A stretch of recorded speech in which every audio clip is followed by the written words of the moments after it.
Syracuse Mayor Stephanie Miner reflects back on 2 terms as our city's leader, what worked, what didn't, along with her ongoing vision for the city of Syracuse, and maybe even a look ahead at what's in store for her. I'll certainly try anyway. But in the meantime, welcome to this edition of Central here on Fox 68 and My 43. I'm Daniel Pluff. Thank you so very much for joining us, and what a pleasure it is to welcome Syracuse Mayor Stephanie Miner to the show.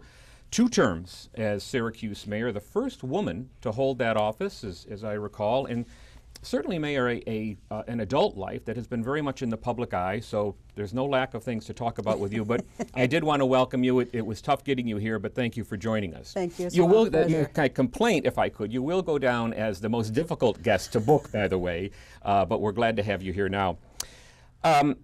There's so many different topics to get into, and you know, I work downtown, but I'm not a resident of the city, so I'm certainly interested in city government. I certainly follow what you're doing. I've always had a hard time sort of figuring you out. There's things that I think are so good, you know, and then I wonder what is she. So we'll talk about a couple of different issues here, and in no particular order, but maybe just to start out with this notion of consensus. Neil Murphy sat in that chair a while ago. We devoted a whole program to the whole consensus thing, the consolidation of services.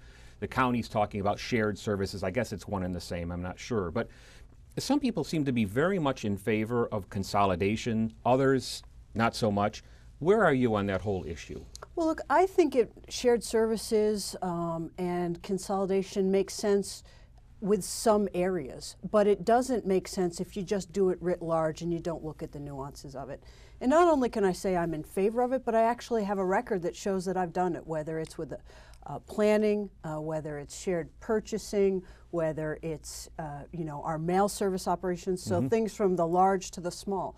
But what you can't do is just simply say, oh, we're going to take the city government and merge it with the county government and everybody's going to get better services and less taxes. That's disingenuous, and I think it also undercuts the role of local government, and what it also does is it masks the fact of local governments are under tremendous fiscal strain because of unfunded mandates and policies that people in Albany are pushing down. On one issue there, one point that I did talk to Neil Murphy about, one of the co-chairs of, you know him, I'm sure, Sure, one of the very well. Of course, but I said there was some concern that certain residents of the city, the most underprivileged, so to speak, the poorest members of our community, they might not get the representation they need if there was some type of a big consolidation. Do you subscribe to that thinking?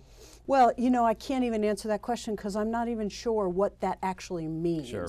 But let me tell you one of the discussions that I had with Neil and with other members of the Consensus Board repeatedly was the biggest issue impacting the city is poverty. So in order to support an idea or a transformation of governance or how we provide services, I would need to have something that would have a demonstrably proven impact on mitigating poverty.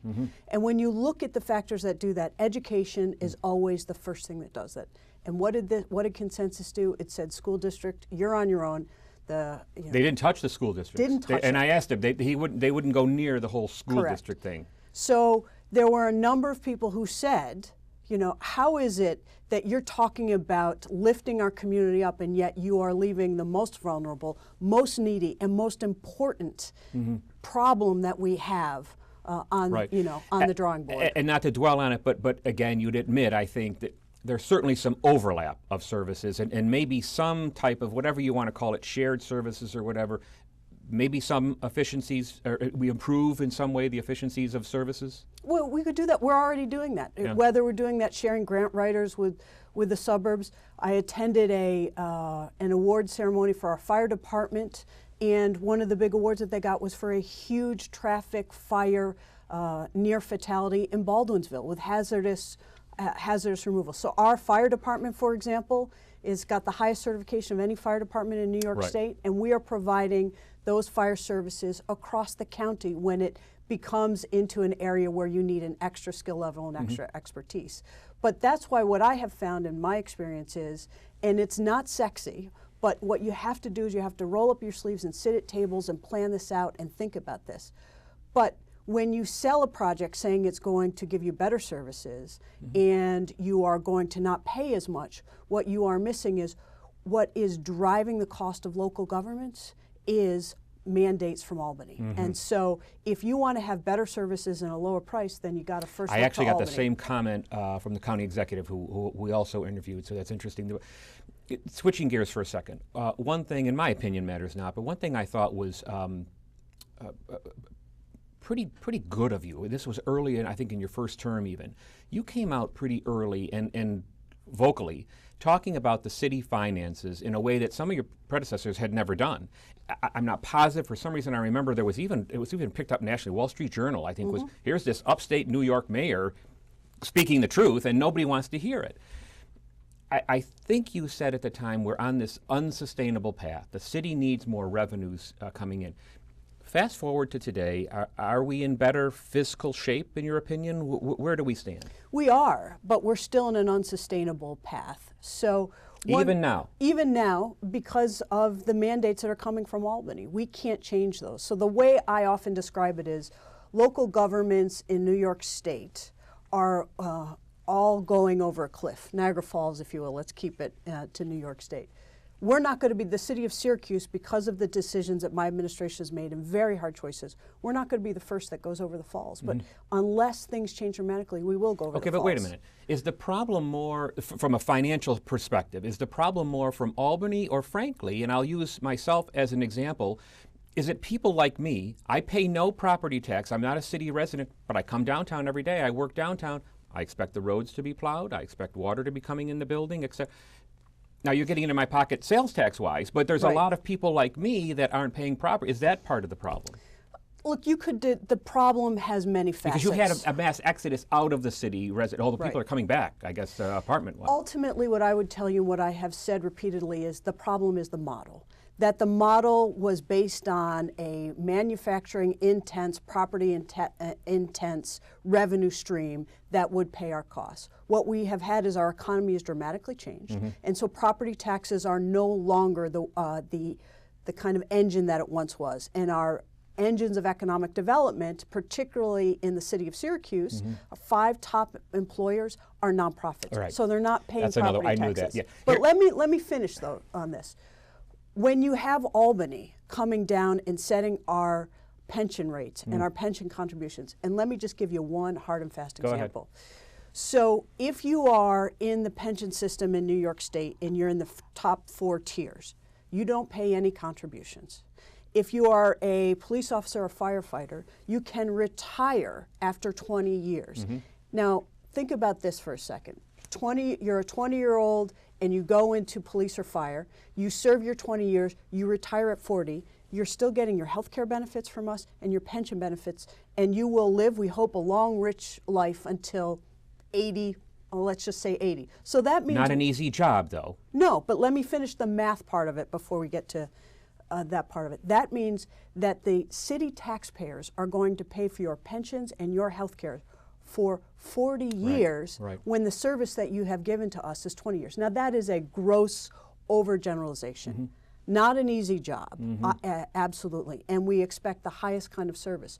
But you also have to understand that when you're looking at the model, we are getting to a point where we are paying more for employee benefits than we are paying for services, and that's the danger. I agree with that. So here's a tough question maybe for you. You know, in my day job, I'm concerned about municipal bonds.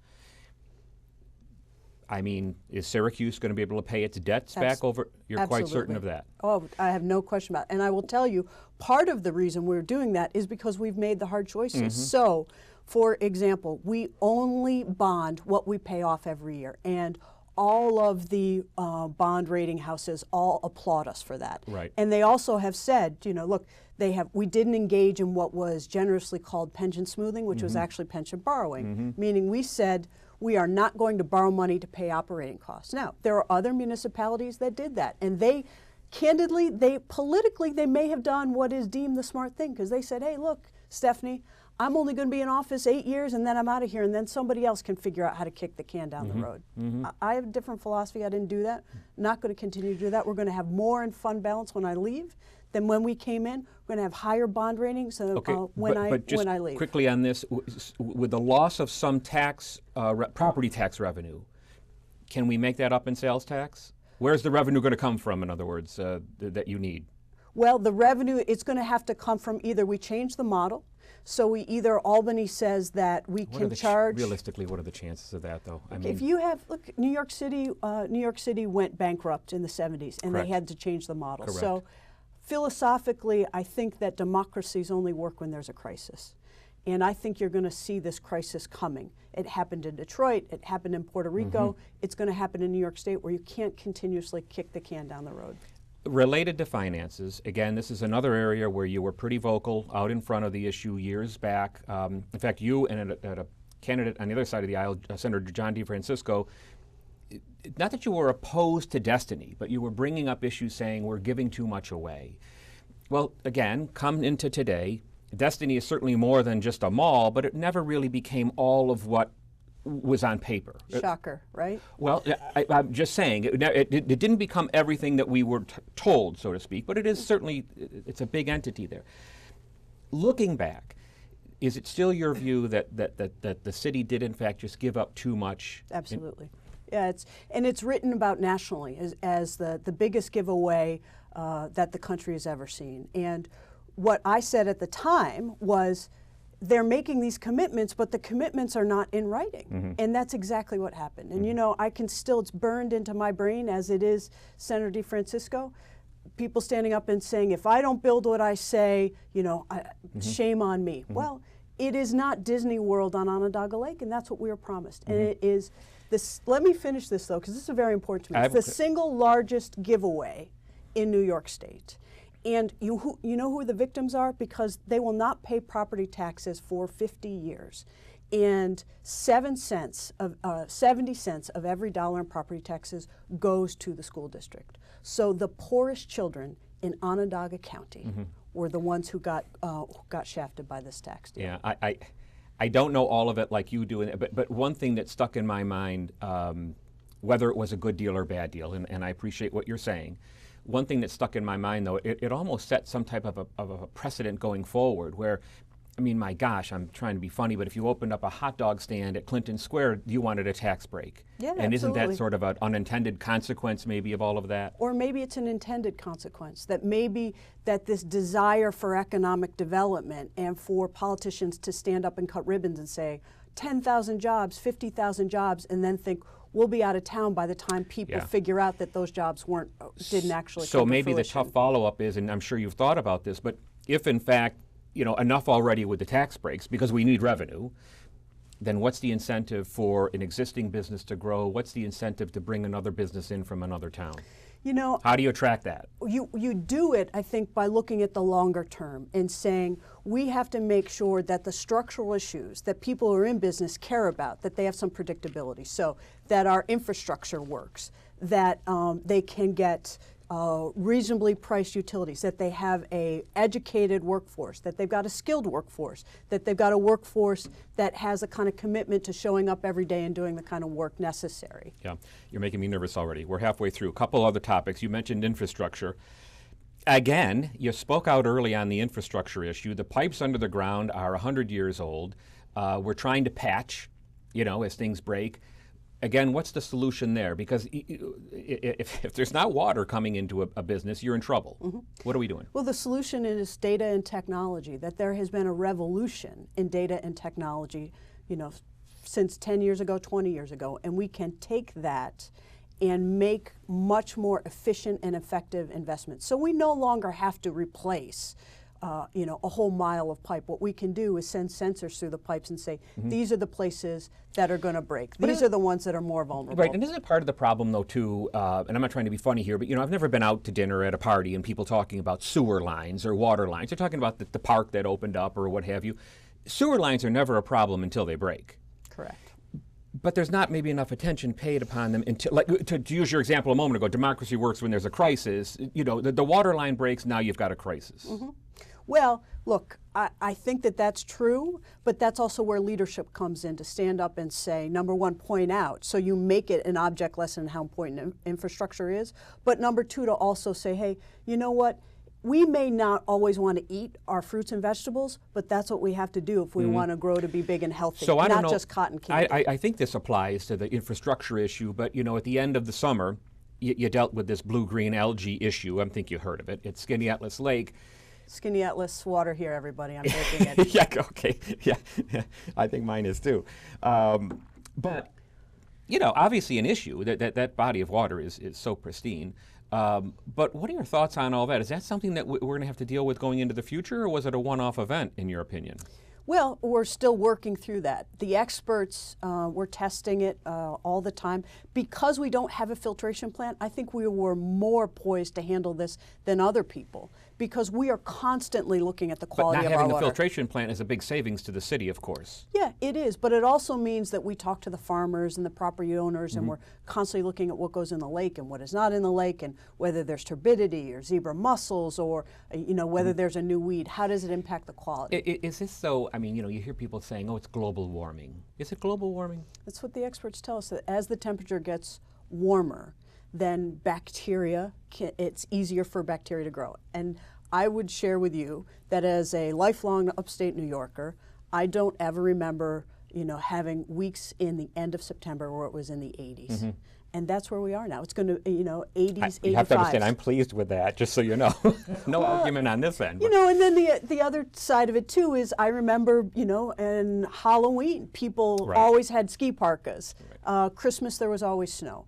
But I will tell you also that I never heard of a thing called a microburst or a polar vortex until I came into office. And when you start to see all of these unknown extreme weather phenomenons that happen now regularly, I believe that it's climate change. And candidly, those issues may be above, your position, but I appreciate what you're saying. Well, let me say this. I don't think so, because I'm the one who's got to deal with the impact that it has on neighborhoods. I'm the one that right now is dealing with the effect on the drinking water, if any, of blue-green algae, the effect of a microburst in Sedgwick when it flushes the sewer system and charges the sewer system. What happens in a polar vortex when the freeze goes down so low that we don't have any records of it and it freezes our main lines. I appreciate it. So one more on the infrastructure. Matt Driscoll was also in that chair. We talked 81, of course. He's Commissioner of the Department of Transportation, although now in a different position. Went through all the options. As a mayor of Syracuse, what's the best option in your view for the whole 81 project for the city of Syracuse? The community grid. You think so? To unite the economic energy of the University Hill with the economic energy of downtown, to bring those neighborhoods together. You'll take all of this land that right now is a ghost town, and you'll make it vibrant again, and people will put coffee shops and bike shops and restaurants. But will that put you at odds with the folks in the suburbs who complain they're going to get a lot of extra traffic as the traffic's being rerouted around? I think it puts us at odds with people who reflectively say, I just don't want change. The reality is there's going to be change no matter what option happens. The other thing, and I do say this to people from the suburbs, I say, look, everybody, let's calm ourselves down about what traffic really means. An extra 30 seconds is not traffic. Yeah. And if we can have a growth in our economic community because of this, then isn't an extra 30 seconds worth it? I'm one of those people in the suburbs, but I'll give you that. Okay, I'll go with that. This is a tough topic for me, and it caught me off guard, and I'm embarrassed by that, because a while ago reports came out indicating Syracuse had a high ranking, so to speak, in terms of poverty. And a more recent study, published reports, Post Standard had them, indicating Syracuse now 13th worst in the nation for poverty. Mayor, this has got to be front and center for you. This has got to be something you're thinking about, worried about, concerned about. Has been since the day I came into office as a city councilor. It is no surprise to anybody who lives in the city or works in the neighborhoods and sees what's going on. There has been a whole bunch of unintentional consequences to some governmental decisions being made. Route 81 was one of them. That has concentrated poverty. Well, come on, though. That was done in the 60s or so. Yeah. But it uprooted a neighborhood, and then those people got moved. And so when you uproot or you destroy middle-class, working-class neighborhoods, there's been a change in our economy. Right. But can I just stop on the economy note? Even more recently, there's been this economic recovery, right, since the financial crisis of '08. And the reports are saying, you saw a recovery all across the nation But in our area, and particularly for those who are most disadvantaged, the poorest members of our community, they have not participated at all in this so-called recovery. Because the recovery worked for people who had skills or an education level. So if you did not have skills or a certain education level, if you didn't have a GED or just a GED, you couldn't access those jobs because our economy has changed. But let's look even more down, more realistically. The manufacturing places that we have, that you can have lower skilled jobs, are out on the inner ring of the suburbs. If you don't have a car, then you can't get to those. And Centro has, because of government funding, has had to cut back its routes, not expand. But manufacturing, even across the state, we're not the manufacturing state that we were years ago. And they're suggesting that's part of the problem. It is. There's been a dramatic transformation in our economy.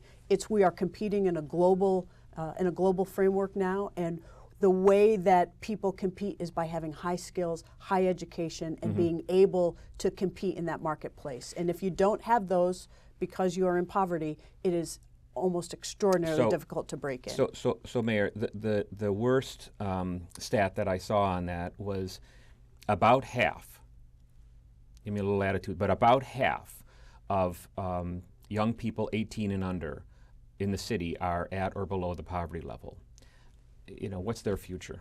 Well, their future with a school district that is doing better, graduating more students, and if you graduate, you can go tuition free to college because of Say Yes, that part looks bright. But if we continue to have the kind of tools that are necessary to help people grow out of poverty, let me give you one example. If you continue to cut food stamps and kids go hungry to school, are they going to be able to achieve the kind of things necessary? Of course not. Right. If you continue to cut back public transportation, will their parents be able to get to and from their jobs and support themselves? Of course not. So there have been places where we have made incrementally great strides. But when you have the state government and the federal government continually undercutting those basics, it's very difficult. I'm loving the conversation, but we're in the lightning round now. So just a quick question on crime. I had your police chief, Frank Fowler, on the show. First time I met him, nice guy, spoke very highly of you, I should add. I said to the chief, I said, if I were to give you a blank check, whatever that means, what do you need to help, fight the crime? He didn't hesitate, he said, I need more cops. Well, he's a police chief. I know members of law enforcement. I've never heard anybody in law enforcement say we got too many cops. But is the answer we need more cops? No, I don't think so. The answer is we need to fight poverty. If we can fight poverty, then we'll have less crime. Go hand in hand. Yeah, absolutely. Are you comfortable then with the level of, whatever you would call it, the level of police officers that we have in the city right now? I am right now, but that's a month-to-month discussion that the chief and I have. And I've had a number of classes that I've put on since I've become mayor. And, in the January of every year, there's a number of retirements announced. And it's something that we watch, the cost of it as well as the expenditure side, very, very carefully. But no question, there's some relationship, poverty and crime, crime and poverty. Absolutely. Yeah, that's sad. Absolutely. Okay. You won't remember this, but I'm going to take you back. On a previous show that I hosted on PBS, it was June of 2011. And we were doing a program on education, medicine, and technology. You were on with an all-star panel that day, I remember it. And I said to you at the time, Mayor, the Say Yes to Education program, where is this? Because it was sort of in jeopardy at the time. We didn't know what was going to happen with it. And I said, what is going to happen? Is that going to work? And I'm going to tell you, you looked at me, and I couldn't even come back with a result. You looked at me and said, it has to work. I had no place to go. It has to work. Here we are today. It looks like it's going to work. Yeah, it's funded. The money's ready to go. It's been all approved. Thousands of graduates who have gone into the program. It's a program for the city students, residents of the city that want to go to college that perhaps can't afford it. Correct. Now, the sexy part of it is that you can go to college tuition free as part of this program. But the real meat and potatoes is all the wraparound supports that we give families throughout their tenure in the education system. Giving them lawyers for unemployment hearings, making sure that there's health care in each of the schools. Right, so I was told not to bring this up, but I've also been told I'm not a good listener. So from what I'm hearing, the money's ready to go. Albany seems to be holding it up. Can you guess why? I don't engage in guessing why Albany does the things that they do, whatever Albany is. Just seems odd. Well, it'll come. You Okay. don't make promises to children, and whether it comes tomorrow or whether it comes January 2nd doesn't matter to me because it's coming. Mm-hmm. Okay. You know, you've mentioned a couple of times as we've talked, mandates from Albany, problems with Albany, and you know, it's sensitive, and I'm curious to see where you'll go with this, but clearly the relationship you have with the governor is, I'm not talking out of school, but it isn't great. Ironically, as I said, the county executive came on, had the same complaints, if you will, about mandates from Albany. So I don't know, you're both, I guess, fighting that battle. But, you know, you do need a relationship with Albany at some level, correct? Sure. So what do you see happening there, particularly it going in, you know, maybe even a couple of years from now? Look, I think you have to have a professional relationship with the leaders across the community, and I think I do have a professional relationship with them. But at the same token, you said to me, you're concerned about poverty. One out of every two children. How can you not be? One out of every 2 children born in the city of Syracuse is born into poverty and will stay in poverty unless things change. So I see it every day, I live it every day, and I'm not going to stand on ceremony and say policies that you're putting down saying that are working are not working. Mm-hmm. So economic development is not going well here in the city of Syracuse. When I say that, do people sort of get their backs up and say, no, you got to get along? Right. People of the city of Syracuse are saying to me, things aren't working. My job is to stand up and say that. And does it hurt people's feelings or offend them? And maybe So that what? answer applies to this, but it's all about, you know, fairness. When the county executive was here, I said, boy, people applauded the relationship you had with the mayor, different parties, different outlooks, and you guys, that relationship isn't what it was either. And is it just because you've kind of gone different directions on where you want to take the city? I think so. Look, I'm not going to speak for the county executive. I'm going to speak for myself. Go ahead.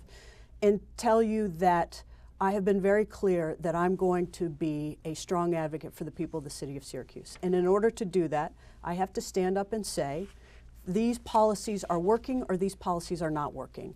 And that is often deemed sort of heresy because you're saying, look, the leadership and the structure needs to be changed. Right. I know you've got more to do, but you know, in 2 terms of office, what might you be most frustrated with? If you were to leave office this very moment, what are you most frustrated with that maybe didn't get done, you worked hard to do, or something of that nature? Well, I'll tell you when I'm done. I'm not ready to answer that question How about yet. biggest accomplishment then? I mean, what are you most proud of looking back? You know, I'm most proud of the people that I was able to attract and get into the city workforce and have them stay. We don't pay a lot, but I said to all of them, you'll do the best work that you have ever been exposed to. And if you have a passion for people and a passion for the city, this is a place to be. And I've just been over and over again, every single day, been in awe of their work ethic, their ideas, their passion, and their sense of purpose. You're going to dread this question, I know, but I just feel compelled to ask.